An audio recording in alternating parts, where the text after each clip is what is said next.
Welcome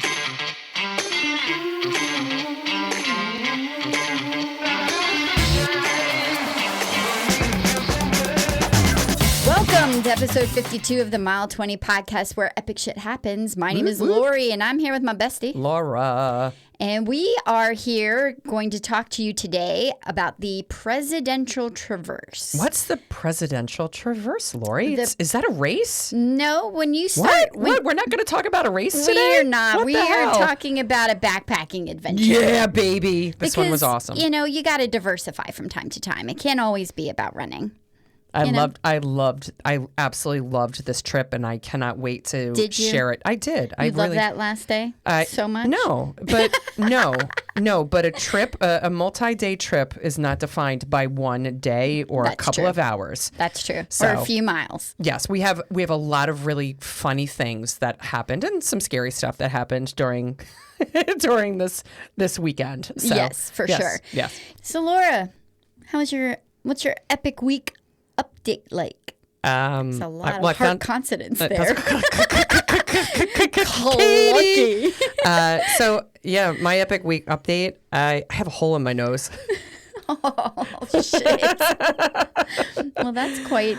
That's something. Yeah, literally, I have a hole in my nose. When are you going to have this surgery? Yeah, well, let me explain what it is. I have a nasal perforation inside of my nose. So essentially, in the middle of my cartilage, the doctor was able to take a light, and he could see light through the middle of my nose to the other side of my nose, through the center. That's not normal. No, and so for those of you who have been avid listeners, every once in a while you might hear me talking, and it sounds like I'm like kind of taking in like a breath through my nose. It's because I can't breathe literally out of the right side of my nostril for months. And back in 2011, 2012, I had a deviated septum that it failed, and I got surgery, fixed it. And then all of a sudden, the past couple of months, I'd just been experiencing like breathing issues again in that same side of my nose. I'm like, I bet this surgery failed. Went to the ears, nose, throat doctor the other day, and he's like, you got a hole in your nose. Oh, jeez. And he said that more than likely was caused from the previous surgery, just kind of got agitated over time and just kind of like opened up. Ooh, is it because you blow snot rockets a lot during races? No, did you ask? No, but he did say that they commonly see this with people who do cocaine. And I said, well, we can rule that out for me because that is not one of my active pastimes. But in order to get it fixed, I have to get surgery. And they actually cut like a piece of your scalp open and take some of your fascia from your scalp, and then they graft it into your nose. And then I have to wear a splint in my nose for about 2 weeks. Oh my God, that sounds very painful. Yes. So I'm going to do more research on like, because it's like a 95% like success rate, for this thing. But that's why I sound so nasally like all the time too, because essentially what happens is that, you have, with both sides of your nose, the air goes up and down both sides, right? Yeah. Well, because I have a hole, my air basically is getting diverted to one side of my nose. That is crazy. And it's creating this like nasal kind of sound. So maybe I get the surgery and I can sound like really kind of like sexy and sultry and not like nasally on our podcast. I don't think you sound that nasally. You have a good radio voice though. Yeah. So that was my, I mean, other than like, doing the Super Bowl, went to like a 2-year-old's birthday. That was like my epic thing. I was like, I am not crazy. I cannot breathe out of my right side of my nostril. And I got like validated. Yeah. So yeah. So how about you? I had a very lovely weekend. Yes, it sounded like it. Yeah, I spent a lot of it with Maggie and Connor. Why? What were you doing? Wedding venue shopping. Yay. So we were touring. We toured 3 different venues. That's fun. With one potential, so that was fun. That's fun. Went to my dad's for the Super Bowl, and the whole family was there, so it was really great. The DJ and Mari came in from the city. Oh, nice. Very nice. And Connor were there, except for Ella, because Ella was at school enjoying the Super Bowl. But And then today, I also spent more time in Ticketmaster hell. Oh, yeah. You and Ticketmaster are no bueno lately. I am so over Ticketmaster. There has to be a better way. Like, we are too smart of a race to be dealing with this fucking bullshit. What are you dealing with? Noah Khan. Maggie and I have seen Noah Khan where I used to. Maggie was 6 times. I'm 7. I mean, I'm 5 because her dad took her for the first time. She actually was going to see George Ezra and stumbled across Noah Khan. And then it became an intentional thing where she and I went to every Noah Khan concert. And I mean, like, at the Foundry where there's like 50 other people in the room with us. Yeah, you had like, I mean, you even had like VIP tickets at some point, right? And like met him, like, you know. Yes, we met him. We have a picture with him. One of the concerts, there was so few people there, he actually sang the whole concert looking at Maggie. Yeah. I actually kept looking around like, who the hell is he looking at? And I'm like, oh, he's definitely staring at Maggie, which he now later has gone on social media and says that he actually does at every concert. He'll fixate on somebody and he just sings because it makes him feel comfortable. I don't think he does it anymore. But when he was in the small venues, that's just what he did. Yeah, that's interesting. So fast forward now. He's big. Now he's big. Now you can go into like Target and you're shopping. You're like, oh, I'm hearing Noah Khan over the sound speaker, you know? And he's announcing a stadium tour. And of course, you do the artist pre-sale. And I think the lowest one I was like 15,000 because you go into a queue. For a pre-sale, so that's not going to even be all the tickets. For the Nationals was my lowest one. And, you know, by the time you got there was nothing left. And then he's trying to make it so bots don't get it and so they don't price gouge. However, Ticketmaster has no control over StubHub, SeatGeek, and all of these places. Mm-hmm. So even though Ticketmaster is saying that you can only resale for face value, that doesn't apply. Even though they're Ticketmaster tickets, StubHub can resell Ticketmaster tickets at whatever price the owner dictates. And we both experienced this like with Harry Styles too. Oh yeah. You know, like that was a couple weeks ago. So this is like your, you know. I'm just so over it. I did Bruno Mars tickets, which that wasn't quite as bad. And then I fought for the Harry Styles. That was a 3-day process to get those tickets, which I wound up getting on StubHub because somebody resold at a normal price and I happened to be on there to see it. But dude, like this is this new like thing, like that this is like so like hard to get tickets. And like you and I were talking about it earlier, it's like, is this like kind of like the after effect of like, you know, like Taylor Swift and like, and not that this is Taylor Swift's like issue, right? But just how hard it was to get tickets to her concerts. Yeah. And now it's like a thing now. Like I just, it's crazy. What was crazy to me is, so I put in, because we're in the Philadelphia area, I put in for pre-sale for New York, Philly, and DC, because those are close, right? Yeah, they're all doable. So I was following all 3 of my cues, and obviously DC was the least amount, so I was following that one the closest. But then, like, about 15 minutes into the sale, I'm like, I'm curious, because this is what I did with Harry Styles and got good tickets. I'm like, has anything cropped up on StubHub yet? Because maybe somebody's willing to sell for face value or just a little bit more. $1,000. I went into the Queens, New York. There were tickets after 18 minutes of these tickets being on sale.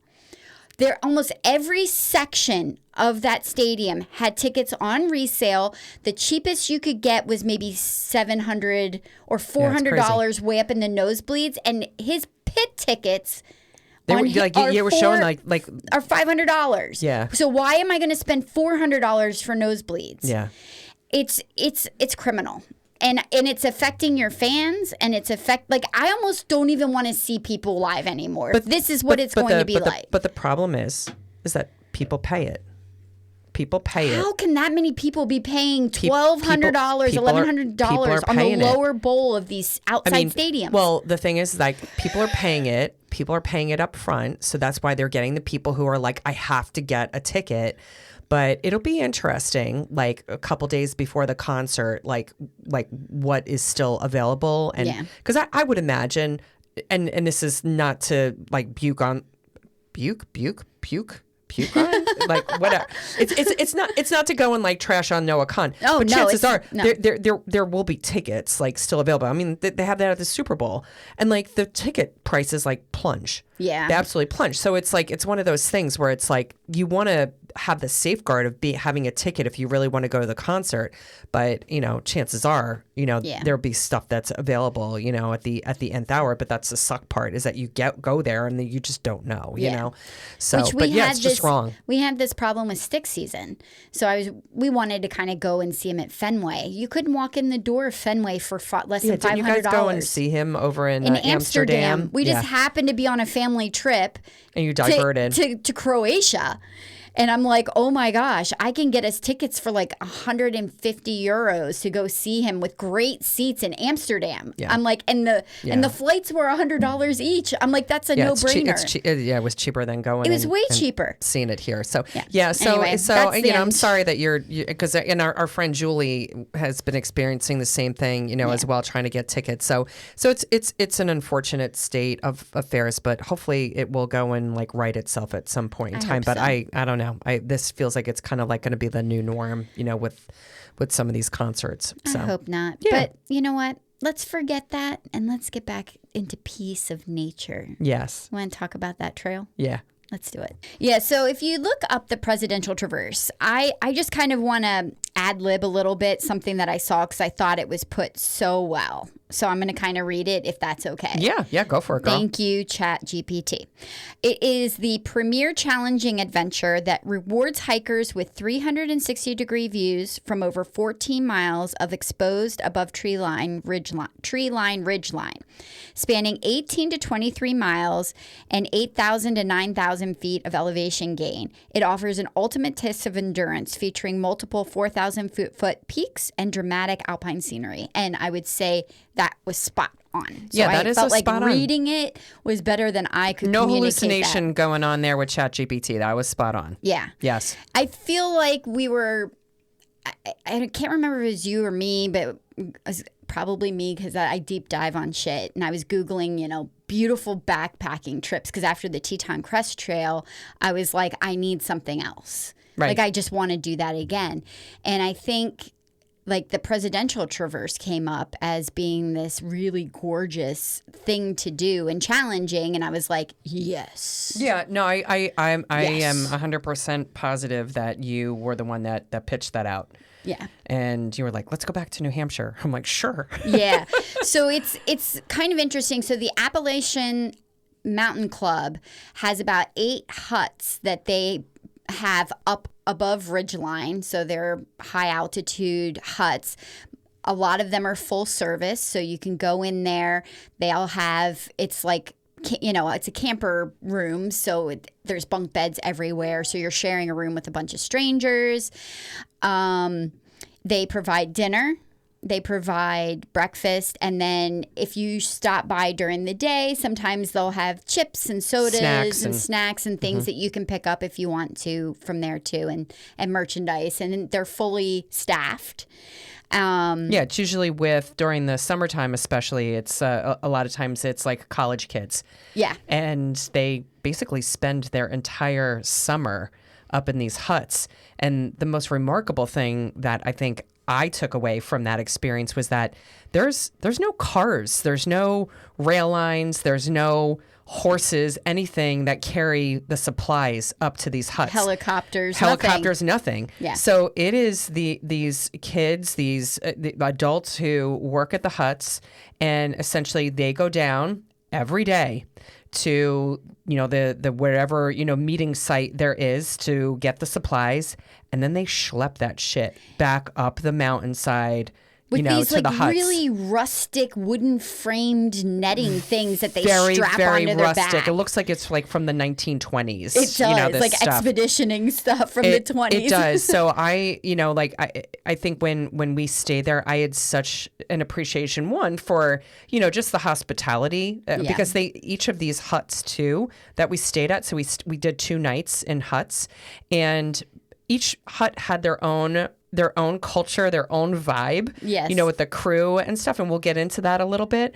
But, just I felt like that hut was like going to the huts was just an experience unto itself. Yes. Much less on top of everything else we did with the hiking. Yeah, So, yeah. It was really cool. It was different. Now, if you are interested and you Google this and this looks like something that you're interested in, we did make reservations like up to a year to 6 months in advance. So it's something you do have to plan for. They do hold, I think, a few spots available or bunks for people that are doing the Appalachian Trail, because the Appalachian Trail does kind of overlap in spots. Yeah, with the Presidential Traverse. So, but you can't go up there for like what we did and just do the Presidential Traverse and expect to have a spot. You need to go ahead and make reservations in advance. Yes, totally agree. And highly recommend doing the hut system. Yeah.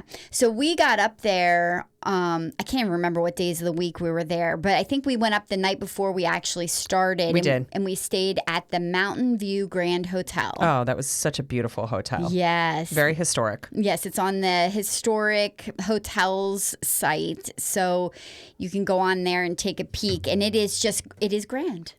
It is grand. In fact, they had a beautiful front porch.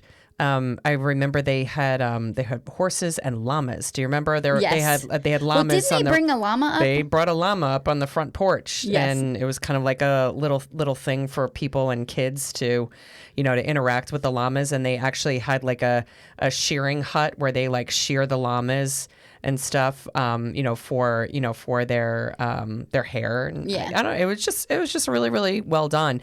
And that place, I'm just looking at the notes here. The place opened up in 1866, so it definitely had a lot of kind of Victorian architecture and like really old feel to it. Yeah, it's kind of got an interesting history. So there was a family, I don't think it's actually the Dodges, like of the car Dodge, but there was a family with the last name of Dodge that had set up a farmhouse there. And for some reason, they would wind up having stranded stagecoach people that they would have to start putting up. So I guess they did this for about a year and then decided to open the Mountain View Inn. I think it was a Mountain View Inn. They started a small inn and then it blossomed into this huge thing. It was in the Dodge family for like 114 years and they finally sold the property in like 79.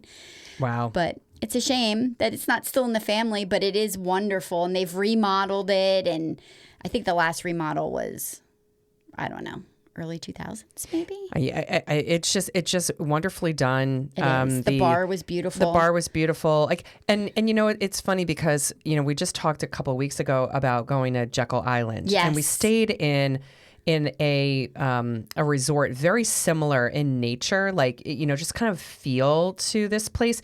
But this place in New Hampshire was so much more like cared for because the other place was in a state park too, right? Yeah. So it just doesn't get the funding that this place does as a I don't know if it's privately owned or whatever, but whoever is operating this, they take care of it. Yeah, they take very good care. Yeah. And it's got a golf course and pool and spa, so it's got it all. Had like all activities for kids and stuff. It kind of had like a little bit of Dirty Dancing-esque, feel for destinations where families would go. So yeah, it was cool. Highly recommend if you can make a stop there. It's definitely worth it.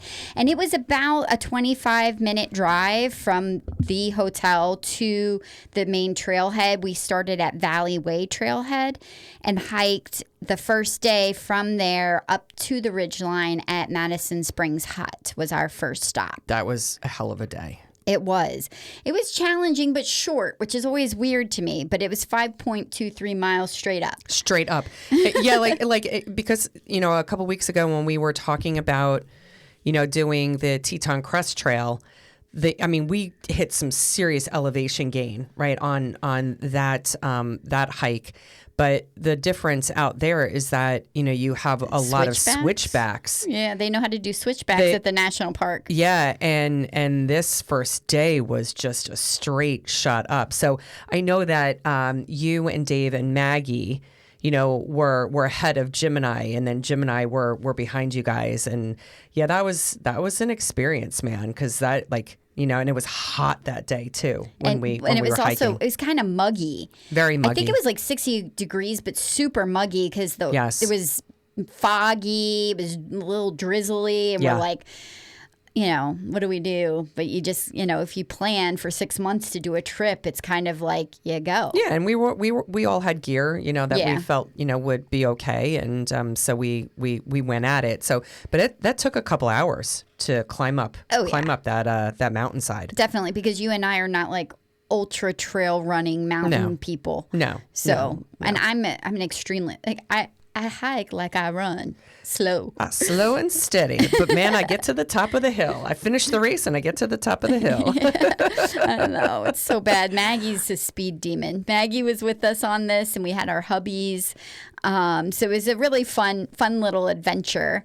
Now, the one thing that got me, because, everything that we read about the White Mountains is, that it has some of the most extreme weather in North America, like this side of the Mississippi, right? Like extreme weather, like conditions.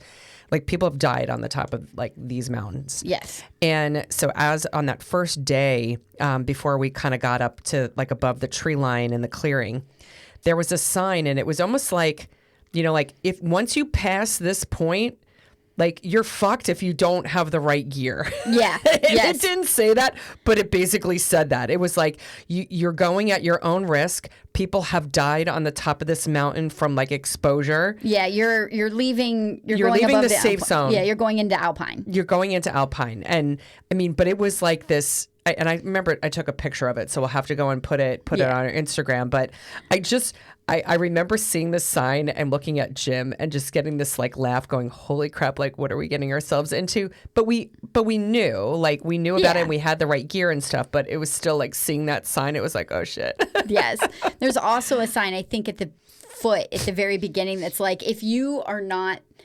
athletically trained, or this trail is too much for you, do not attempt to do this trail. Yeah. No, I totally agree.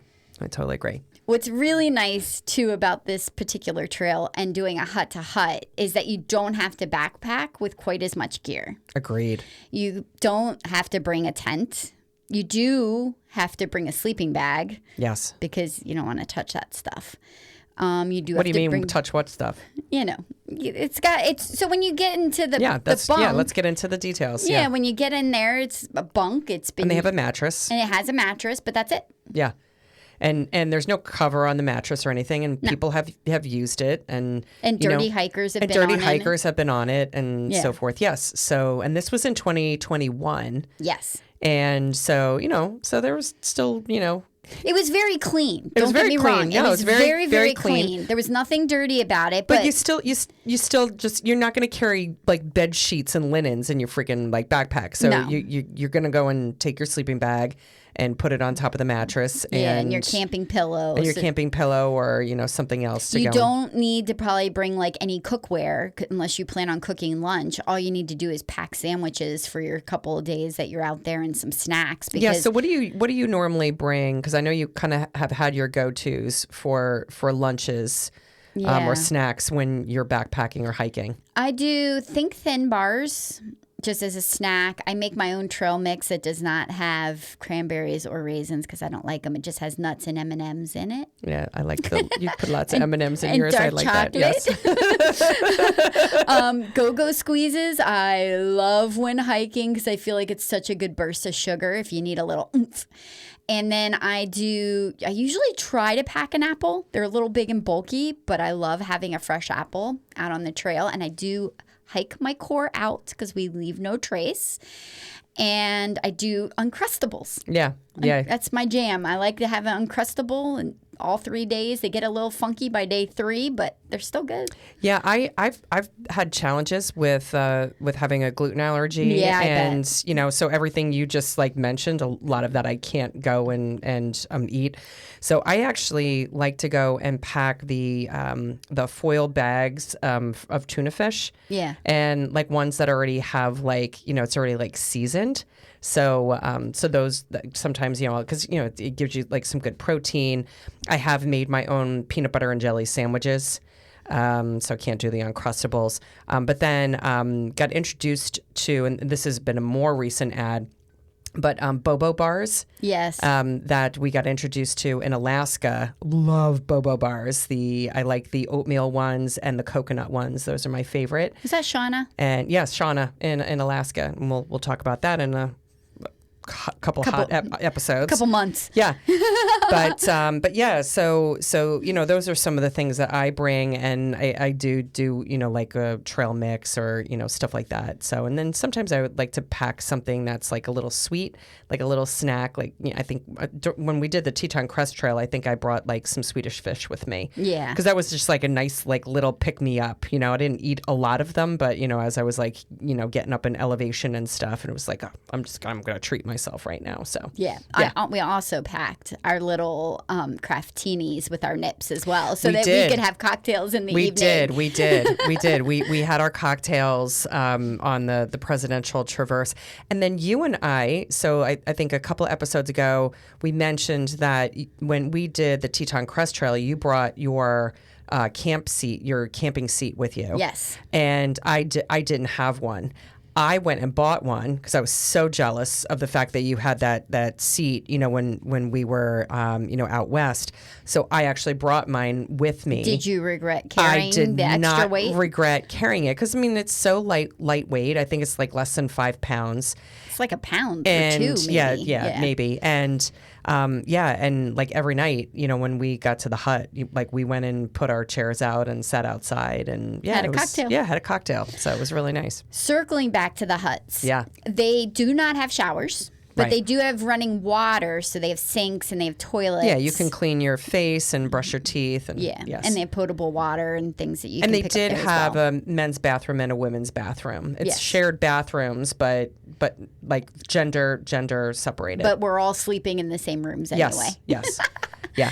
But they do so we hiked that day, got up above the ridgeline, kind of got checked in, dropped all of our stuff off, picked our bunks, and then I think we decided to go ahead and tag summit Mount Madison, which was actually right behind the hut. Yes. Which we did have some nice views on that first day. We did. Yeah. Yeah. That was really, really nice to do that. And that was like a nice little climb Yes. from the hut. That wasn't just like, oh, just walk down the trail and there's the summit. It was a little bit of an investment. And we were trying to figure out when the sun was setting too, to make sure that we weren't kind of out Coming there down. when it was dark. Yeah. Cause it's very, very, very rugged and very rocky. Yes. Very rocky. So my husband's, one of his business partners, Bob, who he's an ultra marathoner, ice climber, crazy cyclist. He's very extremist. fit. Not extremist. He does extreme sports. Yes. He's pretty badass. Yes. And he's a very nice guy. But his daughter Bailey was working at one of the huts. So coincidentally, he's like, "Oh, you guys are going to go do that? I'm going to meet you up at Madison."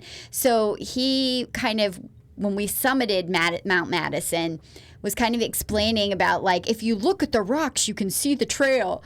And I can just remember, for the next 2 days, I'm like, I can't see the trail. Yeah, I can't see it. Because normal, not normal, but most trails that you're on, it's like a dirt trail, right? And it's cut, got foliage on either right, side, and yeah. it's very evident. But because of the terrain at the above the alpine, it's all rock. Yeah. So you actually, the trail, you look for the worn spots on the rocks, or you look for the cairns, right? Yeah. So these, you want to explain what a cairn is? Hey, go for it. So these are in certain locations. They are along the trail, and it's basically stacked rocks. Yes. And and it basically, if you're not finding a cairn, within proximity, you might be off the trail. Yeah. I would say they were probably anywhere between 15 and 20 feet apart. Yeah. Which was fine on the first day. Yeah. Got a little bit dicier the second day. Do we want to talk anything more about Madison Springs Hut before we move into day 2? I do want to talk about how your husband got his nickname. Oh. Yes. Yeah, Dave's nickname. Yeah. Yeah, my husband's trail name is Camel Toe. Camel Toe. Yeah. Dave. Camel toe. Dave Camel Toe. Because part of your gear when you're backpacking is that, you I'm sorry. I laugh every time we call him that. I know. I just snorted. when you part of your gear is when you don't want to be wearing your boots all the time. You want to have something else to slip into that's a little bit more comfortable. Let your feet breathe. Yeah. Well, my husband brings flip-flops. But then he gets cold, so he wears socks with his flip-flops. So he had his darn tufts on with his flip-flops. And it's the flip-flops where it's not like Birkenstocks. Like he brought the flip-flops where it's like the tongue between the big toe. Yeah. So it created a little bit of a camel toe effect. Yeah. So yes. So he is now like that's his thing. That's his trail jam. name. That is his trail name. Yes. Camel toe. These trail names come about just kind of organically. Yes, they do. Yes, they do. And so that carried with us. Yes. For the 3 days we were up there. Yes, yes. And I recall the dinner the first night because we ate dinner at the place, which is done like community style. So yeah, you like sit down family style. Yeah, yes. family style. You sit down at they have dinner at 6 p.m. every night sharp. Yes, they ring a bell so that everybody knows. Yeah, and I felt like there was a sufficient amount of food. Having a gluten allergy, I did not. Now, I didn't get to eat every single thing that you all ate, but it was very, very clear in terms of like what was gluten free, what I could and couldn't eat. They had some substitute things for me as well. Yeah. So I did not feel like I went without, which was very nice. Now, the other thing, just going back to the bunks, I feel like the first night, the first hut that we went to in Madison, we were able to kind of almost like get like space all together, because, we got there a little earlier in the day. The earlier you get into these huts, because it's not like you're like, oh, I'm reserving like a plane, I'm reserving like this space in the hut and these 5 bunks, for my 5 people. It's like it's first come, first serve. Yes. And if people like the bottom bunk and it's just top bunks available when you get to the hut, that's what you get. So I feel like we were at least within proximity of each other in the first hut. The second night, we got there like so late that we were like kind of scattered throughout the second. So it's just something to keep in mind that if you are doing the hut system, the sooner you can get to the hut, the better you are about kind of keeping your group together if you have a group. Yeah, very true. Very true. Because I got stuck that first night with some mofo that snored like oh, it was so bad. It was so bad. I wanted to kill him. Bring your earplugs. I wanted to kill him because the worst thing about it is that I said to you, I was like, if that guy is in the freaking Lake of the Clouds, in our next hut, yeah, and sure enough, not only was he in our hut, but then he was in the room that Jim and I were in, so when the guy left, I was like, that mother effer's freaking snored like the. So this one young guy was like, oh no, and they actually supply earplugs for you, and he actually went out and he brought back like a handful of earplugs for all of us because he's like, I can't sleep with somebody snoring like that. I slept like a baby, so I was very, very appreciative of the fact that he was like, this guy took care of all of us. Yeah, so, yeah, it was very nice. That's sweet. So day two, I'm not on the right page. Day two, we went from Madison Springs Hut to the Lakes of the Clouds Hut. It was about 10.5 miles on the ridgeline. Yeah, this was a tough day. And 3,105 feet of elevation. And we summited 3, which you don't have to summit. Let me put that out there. Yeah. Part of the Presidential Traverse Challenge is to summit these mountains, but there are actual workarounds where you can go around the mountains. You can experience the mountains without summiting. Yeah, it is peaks. possible. Yes. But this day brought us a summit of Mount Adams, Mount Jefferson, and Mount Washington, which I just can only imagine how beautiful those summits could have been. Yeah, and why are you imagining that, Lori? Because I didn't see it. Me neither. I don't think Maggie did, Dave didn't, Bob didn't, and Jim didn't either. No. You know why? Because it was so foggy. And so windy.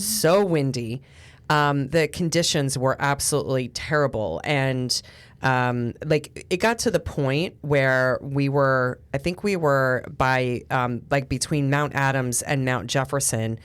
And it was so dense that at some point in time, you were kind of like a little further down the trail, and we were doing Marco Polo. Yes. Like, Marco Polo. And like, seriously, like just to like know that like you were still there. Like, Yeah. it was kind of crazy. And you had a bright green, yellowish green jacket on. Yes. I think. Or like a pack cover maybe. Yes. Somebody Yeah, had that. yes. And I was like, okay, I can see the pack cover. Yeah. But that was it. Like, it was that dense, It y'all. was so dense that you almost couldn't see the next cairn. Yeah. So it felt a little dicey. I didn't feel overly unsafe, but when you were summiting those hills, the wind or the mountains, the wind would be insane.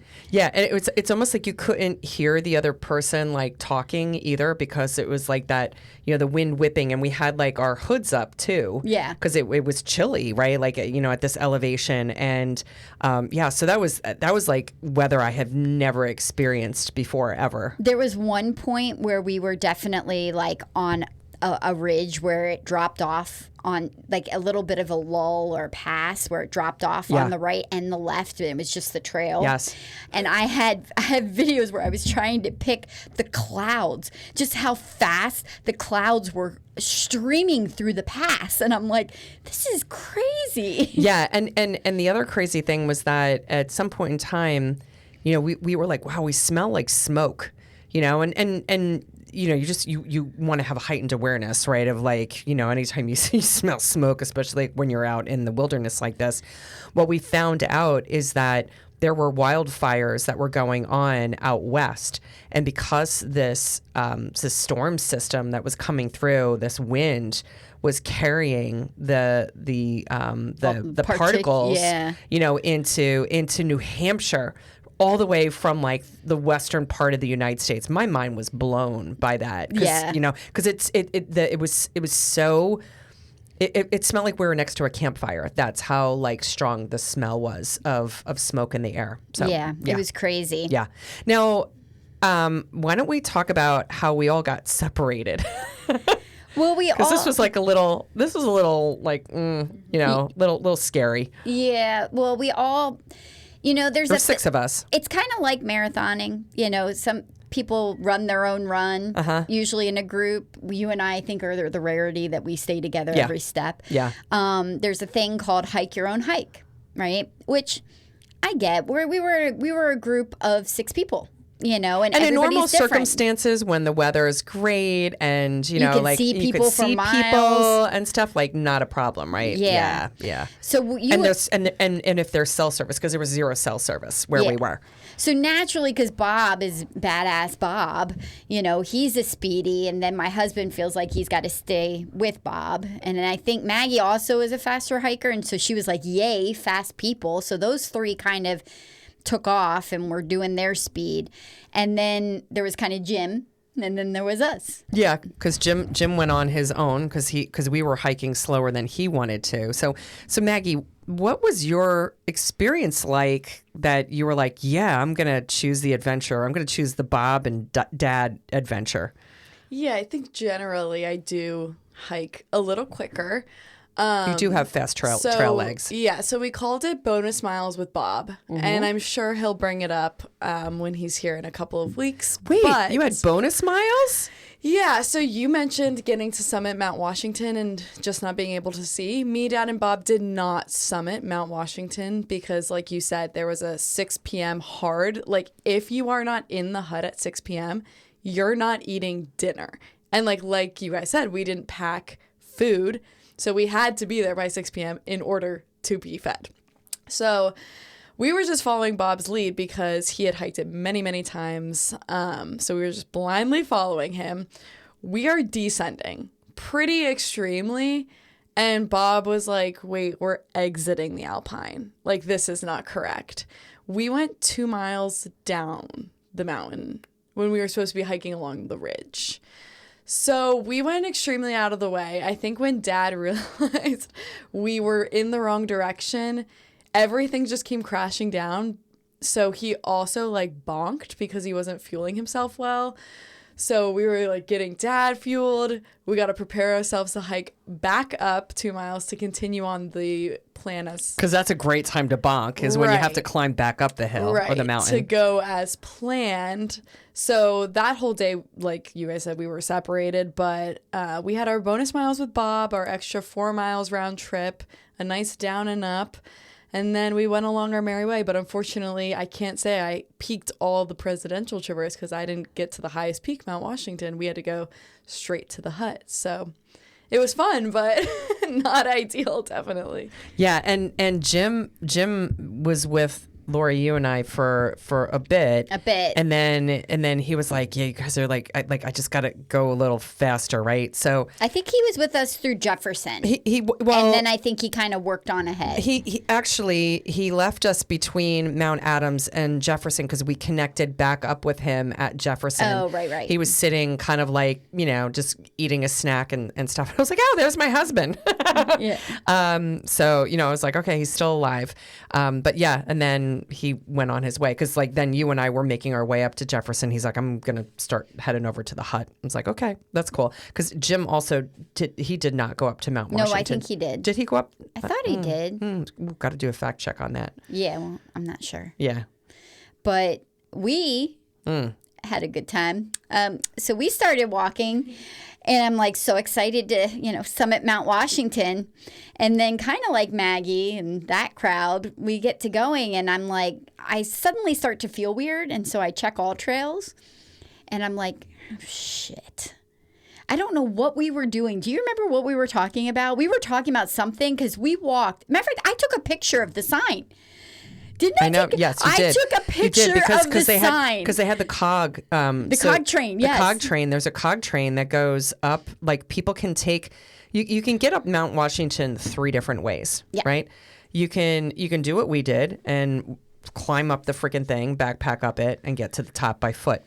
You can drive up in your car. So there's actually a road that goes up to the top of Mount Washington. I hate those bumper stickers, yes, by the way. And you can see the bumper stickers that says, my car climbed Mount Washington at, what is it, 6,000 something feet, like, well, right? my feet did that. Right. I do the same thing every time I see that bumper sticker. Or you can park your car at a certain point and then take a cog train that basically runs on rails and it runs up to the mountainside as well. Yeah. So we saw the cog train and people were on the train and stuff. And, seeing backpackers, they're like, ooh, like, so we're taking pictures and stuff. And well, if I remember correctly, I'm staring at the sign, waiting for the cog train to get right in that the right. has the arrow to where Mount Washington is. It says Mount Washington to the left, but I'm waiting for the cog train to get right into the middle of my frame. This was the picture. greatest thing because then you take the picture and then we kept going straight. Yeah. We did not go to the left and follow the sign that we were just standing in front of for like freaking 20 minutes. I know. I was like, what the hell? We kept going straight.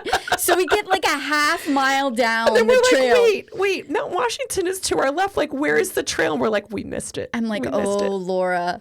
And she just looked at me like, Lori. No. What ended up happening is we realized, right? Okay, all right, we missed the mountain. We missed the trail, and like Mount Washington is the tallest of all of them, right? I think, and so you're like, should we go? Should we say? Because at that point in time, it's starting to get later in the day. And as Maggie said, 6 o'clock cutoff, like we're not getting any dinner, right? And we knew that there was some bad weather that was also coming in. And Potentially. Yeah.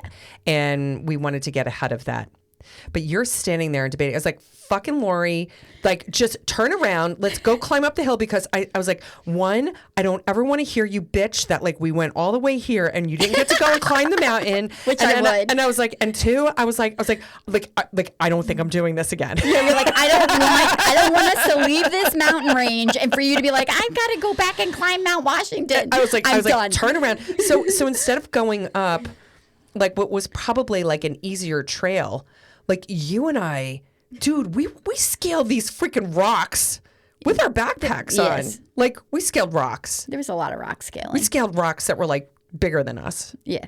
Like There that was was some crazy. stuff. But then what happened when we got to the top, people? We survived. We got to the top of Mount Washington. We climbed it with our 2 legs. Yes, our 2 legs. Our 2 legs. We get or up 4 there. legs actually between the 2 of us. yes. But 4 legs. But They have a lovely sign, Summit, Mount Washington Summit, with like the elevation. 60, I think it's 6188 Yeah. is the feet of elevation. And we're like, it's yes. iconic sign. Iconic sign. No view because it's foggy. Everywhere you look, we're in the clouds. And there is a girl full on makeup taking selfies. She's the only one in line in front of us to get a picture with this sign. And take selfies. And taking selfies. And taking selfies. Probably like- for a guy to go good 15 minutes, Yeah, taking like, selfies of herself, every which way. And I appreciate somebody who likes a good picture of themselves. But we're standing there with our backpacks and our trekking poles. And looking really nasty. To To the point where I said, excuse me, we just want a really quick picture with the summit. Because we have to go hike to we our still next... have another 3 miles to go before we go in for the night. Can we just get a picture real fast? I do believe we took a mocking picture of pretending we were doing Instagram stuff, kissy face and stuff. I think it's important for those who don't hike to realize that in those situations, just be aware of your surroundings, because there are people that are physically taxed and they're trying to get that picture too. And I promise you, they will be out of your way in about 60 seconds. Yeah. And you can take all the time in the world to take that picture. Matter of fact, you could have asked us to take a picture. I'd have been happy to take a picture for you. So we could get your ass moving. So that you can move along. Yeah. But So if you're the girl from 2021 who took 50 million shots of yourself, I hope you got a good one. which we had this exact same experience when we did Inca Trail. The Inca Trail, when we got into Machu Picchu.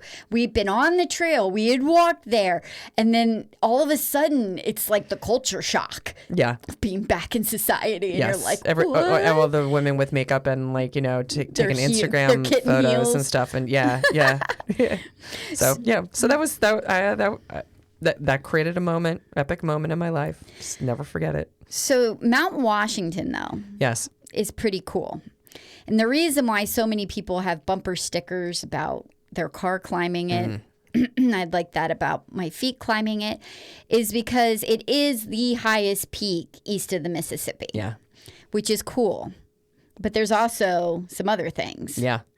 They highest wind speed on the planet for about 60 years was recorded on Mount Washington back in 1934 at 231 miles per hour. 231 miles an hour. So Yeah. I'm just thinking about the other day doing our 1 mile a day running at a Yes. minimum, right? And I was experiencing 40-mile-an-hour gusts, right? And I felt and it was cold. I felt like my eyeballs were gonna freeze in my head. Yeah. I can't imagine 231 miles an hour. No, that's insane. It's As a matter insane. of fact, it's one of the highest speeds of wind recorded outside of tornado. That was just a natural speed. That was not a storm. So outside of tornadoes and hurricanes, it is the fastest. But it may not still be the fastest, but at one time it was. Yeah, and again, because you're in the mountains, the weather can change so Very drastically, very, very quickly.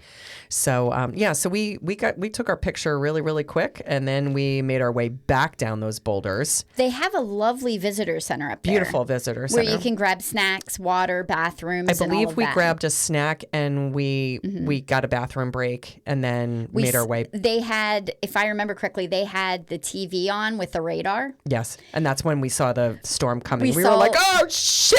And we were in the Teton Crest Trail, and that lightning storm and hail was so fresh from the year before. Because it was only a couple months prior. It was Think about almost it. a year. Yeah, it was less than a year. Less than a year. It's less than a year. 6 months prior. That we were like, oh, hell no. That's not happening twice. And, so and we it were wasn't just okay. light green. It was yellow red and and red, yellows, yeah. and we were like, we need to go now. Yep. So, so we hiked pretty damn fast from Mount Washington to the next hut. So the Lakes of the Clouds hut. Yes. Well, that's a mouthful. Which is super cool. And I think would have been absolutely spectacular had we had, no clouds. I totally agree. I think we would have had such a beautiful view there. And this hut was the hut where Bob's daughter Bailey worked at. Yeah, so it was kind of fun having like an inn with an employee that was part of the crew. And just in case anybody is wondering, Lori and I made it for dinner. Yes, we did. And then we're sitting there and I'm like, where's my family? Because they took off hours ago. Yeah. I have not seen my family in hours. Because Jim got there first. Yeah. And then we got there and then we were like, where's Maggie, Bob, and Dave? And I started panicking. Yes. And I'm like, okay, don't panic. Because at the time too, okay. Nobody had like an inReach, so. Oh, I had an inReach, but I had it. No, they didn't have it. None of them had it, No. right? So we had no way of like tracking them like physically. No, zero cell service up there. So it was very, very alarming. So there's some lessons to be learned about Maggie and Dave, well, mostly my husband's journey.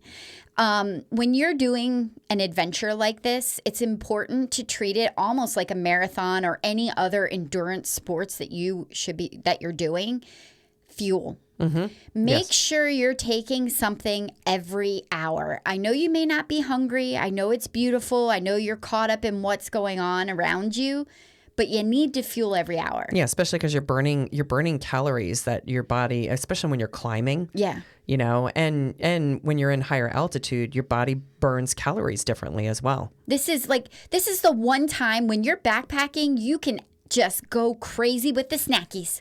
Whatever you want. You know why I love backpacking? Because I eat a bunch of stuff and I feel like super skinny coming off of the mountain every time. Because I'm always burning way more calories than I'm consuming. Like backpacking skinny is the best. It is the best. I need it. I didn't get it in 2025 and I'm very upset. I usually make it part of my thing to do one backpacking trip and it did not happen and I'm pissed.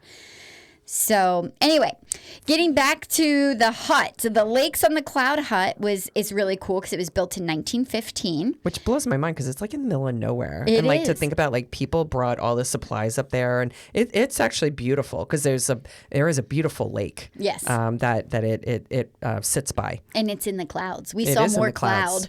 We saw more cloud than anything else. It's a lot of clouds. But I guess back in like 1900, there were 2 hikers up there that got stuck and wound up dying in some very extreme situation. So in 1901, they put like a temporary little refuge up there and it grew into this particular hut. So I think that that's a sad history, but kind of interesting that this particular spot, and it's a gorgeous spot for a hut. It's a gorgeous spot. So the good news and there's good news, bad news, day 3, right? Yes. Day 3 was Lakes of the Clouds hut back to the car because we had, you guys had a car, we had a car. So we left one car at the exit point and one. There was some hitchhiking. There was some hitchhiking that happened that day, if you recall. Oh, God, there was. Why? Yes, because we only had one vehicle. We only took one vehicle for all of us, and we parked it at the trailhead. Did we? And didn't Why realize am I that like thinking we were didn't do going to like come out at a different spot.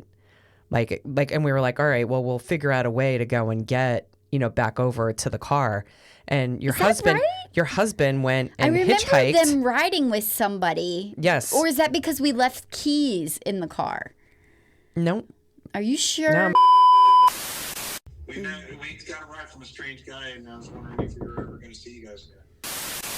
So if you remember, there was a hitchhiking situation. I don't remember. Yeah.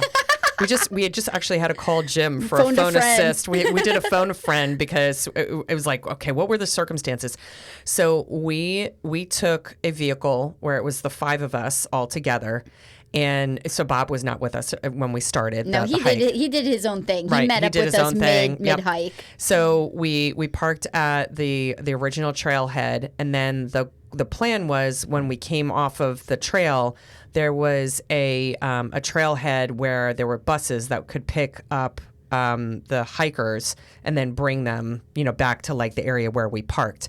Well, I guess because it was like not great weather.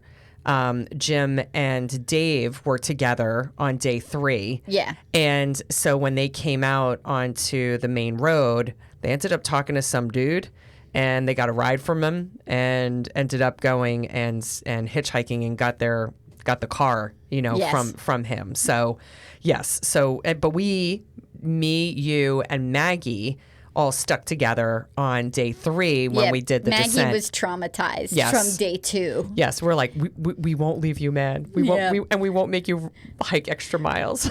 But, however, so day 3. This was about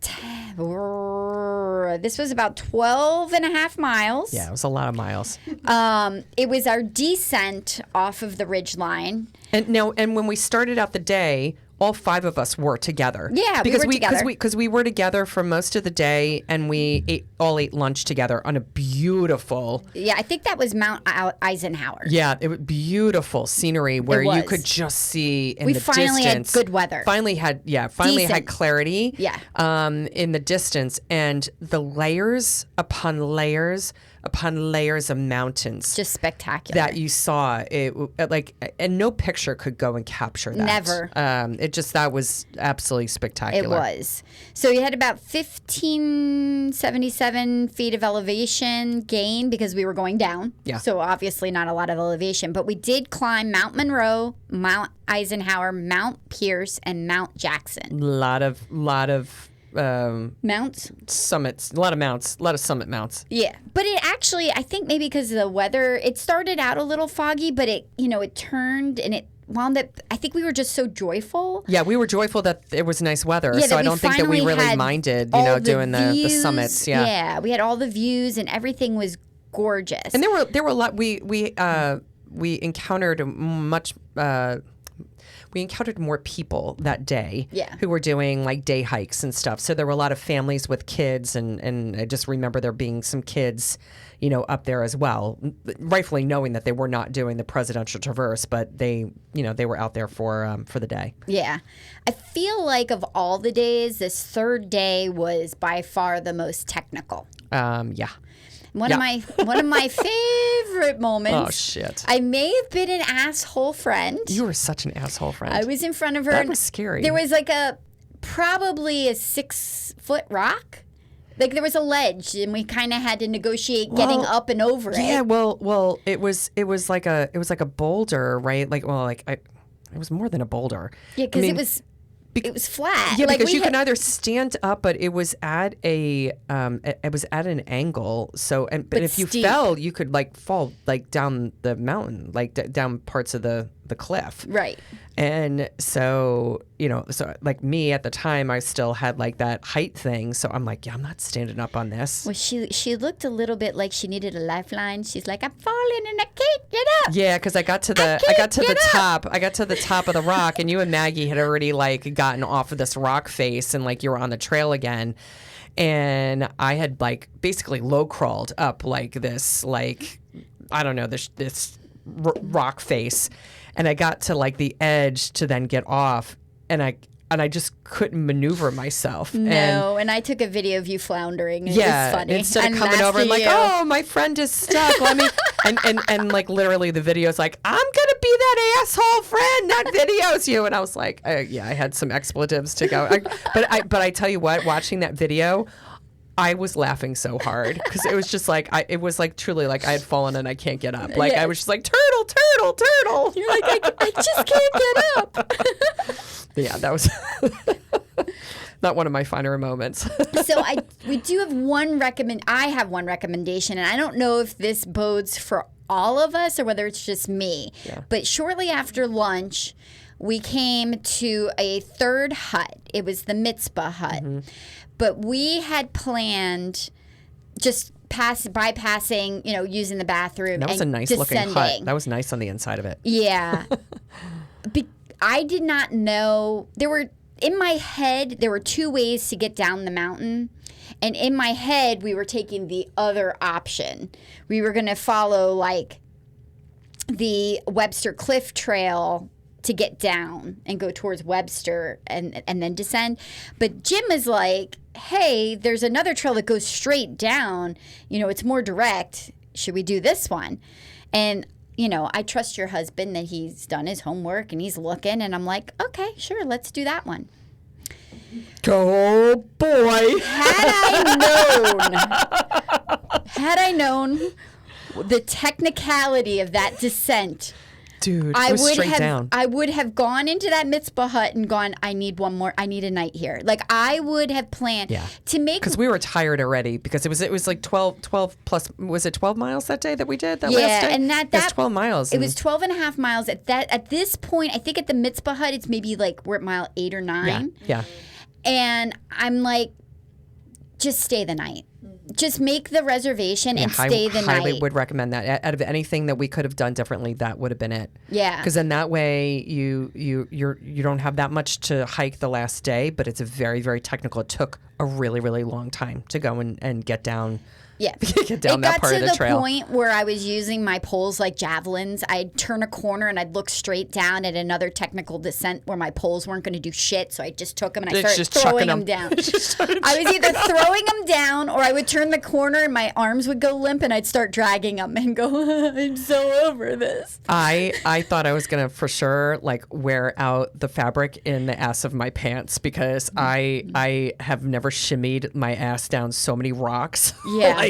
It was, and again, we were carrying our backpacks with us, so they weren't 40-pound packs, but I mean, they're probably like 20-pound packs at least, right? At least, yeah, for sure. Although probably a little lighter because we did eat all our food and drink our booze. Yeah.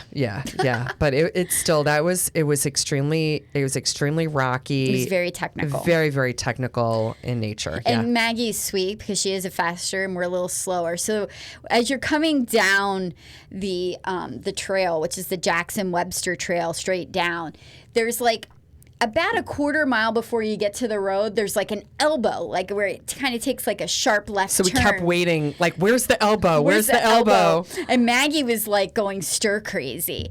And we were also, it was later in the afternoon and we were completely alone. So we were listening to a little music. And my favorite moment is a song by Rivers and Roads. Yeah, The Head and the Heart. Rivers and Roads. And Maggie just looks at me and goes, I'm really resonating with the road right now. I've never like usually when you go backpacking, right, you want to get as far away from the road as possible, right? Yeah. And like you want to be in nature. I have never looked more forward to a road than I did during that portion of that hike. Agreed. And I cannot tell you. So we hit that elbow and Maggie was fucking gone. She like flew down that like last half mile. Peace out, Girl Scouts. I'm out of here. Yeah. She completely did. I'm like, how on earth does she even do that? Her fast feet. Yeah. But it was a blessing that the boys went through the whole hitchhiking thing because when we got off that mountain, the car was there and it was ready to go. We didn't have to worry about any transport, nothing. We were able to get right in and get back. I think we just stayed at some random hotels. Yeah. And I just remember there being like and I can't remember what town we stayed at because we did not go to the historic hotel the last night. But there was like this cute little town.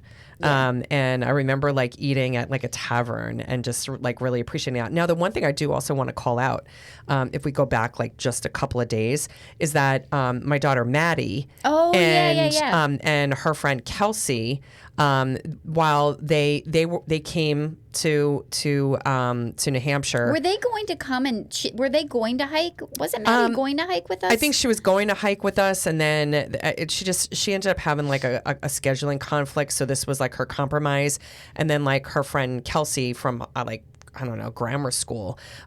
She's a big hiker, so the two of them did like 2 day trips. So I can't remember what mountains they went and summited, but they did like 1 or 2 summits. But they did day trips instead of doing the hut system. So do want to call out that they were also with us. But then after we left the Whites, then that's when Jim and I went for the first time with you guys. We followed you out to Cranberry Lake. And do you know that's the only time I've ever been at Cranberry Lake in the summer where the low temperatures are in the 40s? Dude, that was so awesome. It though. was such a weird cold weekend. It was with a you guys really there. cold weekend, but like in July, but like Jim and beginning I, of August. I just remember Jim and I like because Dave's an early riser too, and so he had coffee, and so you have this like awesome like little chat table like out on the deck and stuff. I just remember Jim and I sitting out like drinking this hot coffee, but like being in big sweatshirts and stuff. I'm like, man, I love being cold, and now I kind of like take that back with all the cold weather we've been having. You know what? But I love that. It all depends on the season. It does. When it's cold, It does. we want it to be hot. When it's And vice hot, we versa, want yeah. it to be cold. Yeah, you know, yeah. we're never happy. But I just that was absolutely like I don't know. We went from like one nature trip to then rolling into like the Adirondacks, and I don't know. Then Jim and I, in order to get over, into New York, we actually took like the ferry that goes across, is that Lake Champlain? Yes. And so that was really cool. Like we had never done that before. Yeah. So I'm like, oh, planes, trains, and automobiles, man, Yeah. know? No, it was a good weekend. Yeah. No, it was a long, extended weekend. Yeah. No, what's like knowing that we didn't have to go and bring a tent. We talked about bringing sleeping bags. Like, what's some like of your go-to gear like on a trip like this? Well, I pretty much do everything with my Garmin InReach. Yeah. We pay for the service every month just because of being up in the Adirondacks, Yep. and we are frequently off grid. If I'm snowshoeing, I have my InReach. If Yeah. I'm hiking, I have my InReach. Yeah. It doesn't matter if I'm kayaking or even if we're out on the boat in the middle of the lake where we don't have service, I have my InReach. Mm-hmm. Yeah. So for me, that's just a safety device that gives me a surety that I can click SOS and somebody can come help me. Yeah. Now, me being the picture taker of the group, Yes. right? Because I clicked away. Like the pictures that we have from this trip were remarkable. I am invested in a charger, portable charger. Oh, and yeah. that way, again, they have electricity at the huts and stuff, but I didn't know what the situation was going to be like, right? And whether or not we were able to plug in, but I didn't need to because I have this, and I did that for the the Tetons. Just anytime like I'm out and about, even when like we were in Paris last summer, I had like a portable charger because I never want my phone to die and then not be able to take my pictures. Yeah. So that's something that I have really invested in, I for have traveling. a solid. It's an Anchor. Yeah. And it's just amazing. Like I know I can be out for 4 days and charge my phone, my watch, my Apple Watch, and like my InReach. Those three things, I can keep them charged for 4 days with that thing. Yeah. And it is amazing. Yeah, so definitely, if you're an avid traveler, if you're a backpacker, just definitely making the investment in that as well as an InReach, because that would have been super helpful if Dave or Maggie Actually, had one of those when the night that they were kind of like out and about. They actually have really cool now walkie-talkies. You told me about that. That are really small and very lightweight that I have, kind of flitting in the back of my head for the next time that there's a big group adventure. Yeah. To make sure that we have two, because I wish I would have had them Yeah, for Tina, no. and I wish I would have had them for you guys. When we Yeah. were So separated. again, we are not professional backpackers, but no. but we try to go and be as safe as possible. But you know what? You're gonna have mishaps, and you got to roll with the punches. But then just always just how do you continue to just make sure that everybody's safe, and so we've had our ups and downs with stuff like that. Yeah. But it's all good. Yeah. So next week? Next week, this coming weekend. Oh yeah, this weekend. This coming Oh, weekend, geez. I'm looking so forward to I getting the know. hell south of Yeah, here. we're going to Texas. I can't wait to go to Buc-ee's. We're going to go to Austin, Texas, and we are running the Austin Marathon on Sunday. God help us. God help us, because we've today was warmer. We I think it was over 30 degrees today here in the Philadelphia area, but we've been sustaining very, very cold temperatures. Okay, I have a shout out for listeners. Yeah. Because you guys helped us out with the rain jacket situation. You hooked us up with some good stuff. I need somebody to please tell me how you run distance in the winter when it's -6. How do you keep fluids in your body? Because I've seen people running with stainless steel thermoses. I'm like, well, that's not I actually bought I don't know about an insulated Nathan water bottle. I have not used it yet, but I read a bunch when I was like doing all my like gear stuff. But I would actually you put it in your handheld thing? So they actually recommend you putting it inside of your jacket and keeping it close to your body. Yeah. Yeah. So that way then it doesn't like freeze externally, but it is insulated. It has But like then a you have double to layer. unzip your jacket, Agreed. which is freaking Agreed. It is cold, not and pull it optimal. out. It's not optimal. Anyway, needless to say, we have not run any mileage since Nothing big mileage. January 18th. Yeah. Yeah. Yeah. Don't do And it's not like we didn't have the Don't do time. what It we was do, just like kids. it was just like, dude, like I'm not running out and like I'm not doing a 12 miler in minus 16-degree temperature. Like No, that's it feels stupid. That's unsafe. Yeah, very, very unsafe. So we chose safety over getting the mileage, but I think that the thing that I'm very interested in seeing how the weather kind of plays itself out. It's supposed to be in the high 40s when we start, but then a high of 70 degrees that day. So let's just hope that like it just doesn't get like too hot, like too fast. Or the sun just stays It's supposed to be sunny. politely away. Oh no, it's supposed to be sunny all day long. So that's okay. Although I really want the sun, I just don't want it while I'm running. Yeah, I'm going to pack some sunscreen, man, because this body is like freaking milky white. Yeah. It's been a long winter. Yeah, so being that we're running the Austin Marathon this coming weekend, next week, we will do a fresh recap. We'll be fresh off of finishing that. And this will be marathon number 70 for the two of us. Whoop, whoop. 70. Are we even going to stop at 100? So this will be mile 70. So, folks, we greatly appreciate you hanging with us this week, hearing about our backpacking adventure. Hopefully, maybe we're planting a bug for some of you that, you might be a runner or just an avid traveler and you're like, wow, I've never tried, backpacking. You don't have to go overnight. You can go and experience these places, especially the Presidential Traverse, like in day trips, like my daughter did, and, totally safe, and, you could still go and experience nature in that regard. Please make sure you check us out on our socials. We're going to have pictures on our Instagram, our Facebook from this trip. And, some of the pictures are quite memorable. So Yes. definitely go and check us out. Now, I'd hate for Maggie to post the picture of you struggling to get up the hill. oh, that would be so mean. So mean. So Lori and I, we're going to have a good time in Austin. And now for all of the rest of you, go make mile 20 your bitch this week. Peace out.